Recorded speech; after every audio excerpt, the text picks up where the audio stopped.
گھروں میں مت رکھو، جہاں تصویریں ہوتی ہیں وہاں رحمت کے فرشتے نہیں آتے۔ آج امت کے گھر گھر میں تصویریں لگی ہوئی ہیں، مجسمے لگے ہیں، فوٹوگرافیاں ہو رہی ہیں، پینا فلیکس کے 6-6 فٹ کے لمبے لمبے وہ پوسٹر لگے ہوئے ہیں کہ آج ان کا بیان ہوگا، آج ان کی تقریر ہوگی، آج یہ نعت شریف پڑھیں گے۔ اور ایک طرف تو کہتے ہیں ڈیجیٹل ہو اور سیو نہ کریں، پرنٹ آؤٹ نہ ہو تو پھر کوئی گناہ نہیں ہے، اور دوسری طرف وہی آدمی اعلان کرنے والا اپنا پینا فلیکس کا بڑا بورڈ لگایا ہوا ہے۔ یہ کیوں تضاد کیوں ہے بھائی؟ ابھی تو آپ نے کہا تھا کہ سیو نہیں ہونا چاہیے، پھر یہ پرنٹ آؤٹ اور اخبار میں جو تصویریں آ رہی ہیں یہ سیو نہیں ہے کیا؟ اور ہمارے اولادوں کو پتا ہے کہ ڈیجیٹل ہے یا ڈیجیٹل کا باپ ہے، آہستہ آہستہ وہ گناہوں میں بیچارے مبتلا ہو جاتے ہیں، اور پھر فلمیں دیکھتے ہیں، پھر ڈرامے دیکھتے ہیں کہ ڈیجیٹل ہے ڈیجیٹل ہے۔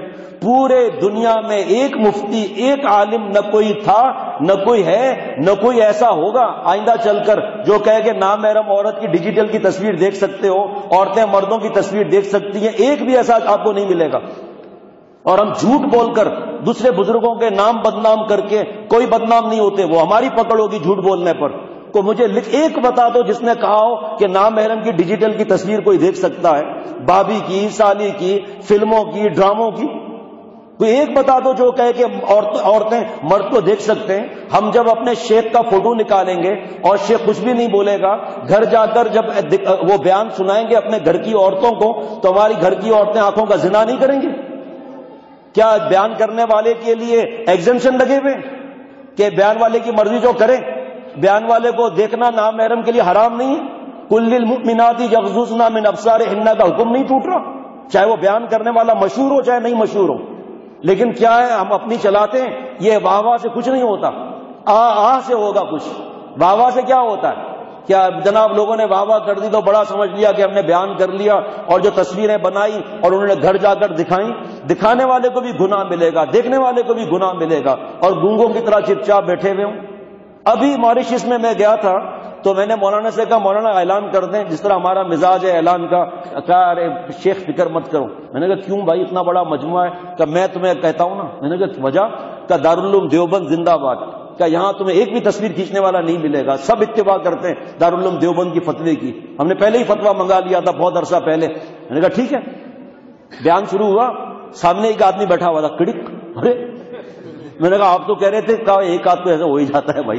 میں نے کہا اس لیے بھائی اعلان سامنے بالکل بیٹھا ہوا، اور کہہ بھی اعلان، میں نے تو خود تو اعلان بھی کر دیا تھا، لیکن وہ کیونکہ ان کی زبان تھی وہ، میں نے کہا آپ اپنی زبان میں بولتے، بالکل سامنے بیٹھا ہوا، اور ایسے فلش مار دیا کھڑک۔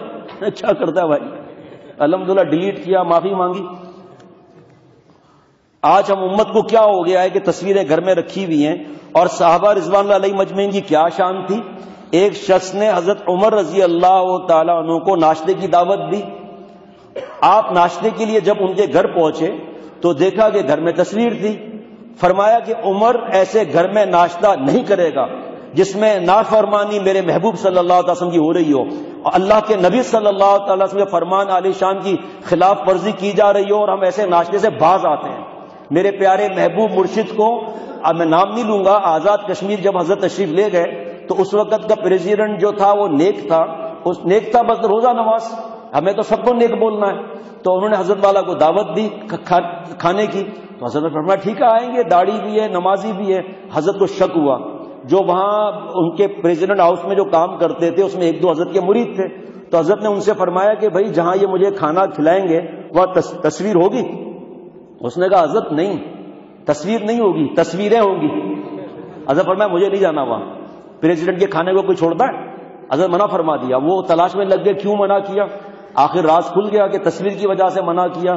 اپنے سگے بھائی کو بلایا، اب پریزیڈنٹ کا کھانا بھی کتنے قسم کا ہوگا، 2-3 اور کھانے بنوائے، اور پھر پریزیڈنٹ صاحب نے کہا جاؤ ایک اللہ والا آیا ہے میری طرف سے ان کے رہائش پر کھانا پہنچا دو۔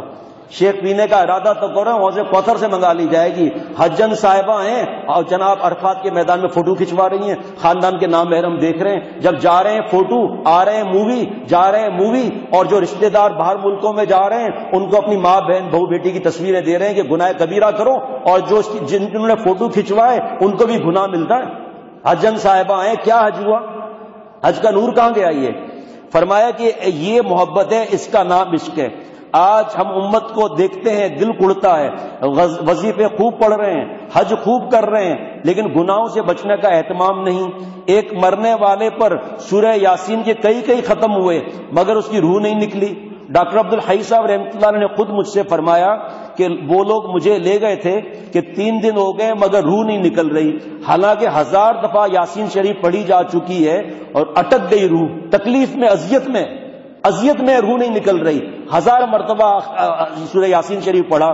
ڈاکٹر صاحب فرماتے ہیں رحمۃ اللہ علیہ، میں نے دیکھا کہ وہاں لیاقت علی خان کی تصویر لگی ہوئی تھی، میں نے کہا کہ تصویر رکھتے ہوئے سورہ یاسین شریف کا عمل کر رہے ہو، نافرمانی رسول صلی اللہ تعالی علیہ وسلم کی نحوست سے رحمت کے فرشتے گھر میں کیسے آئیں گے؟ لہٰذا ابھی تصویر نکالو۔ چنانچہ جیسے ہی تصویر ہٹائی گئی فوراً روح نکل گئی۔ تو عشق رسول نام ہے اتباع رسول صلی اللہ تعالی وسلم کا۔ ارے سنت پر جان دے دو، چاہے دنیا کچھ ہی کہتی رہے اور آپ کا کتنا بھی مذاق اڑائے۔ حضرت والا فرماتے تھے کہ سنت پر جان دے کر انعام لو خدا سے، جو ہے مرنے والے ان پر کبھی نہ جان دینا، جان جس نے دی اس پر جان دینا۔ تو اور پھر یہ اتباع کیسے ہوگی؟ کونوا مع صادقین، جو سچے لوگ ہیں اتباع والے ان کے ساتھ رہو۔ شیخ العرب والعجم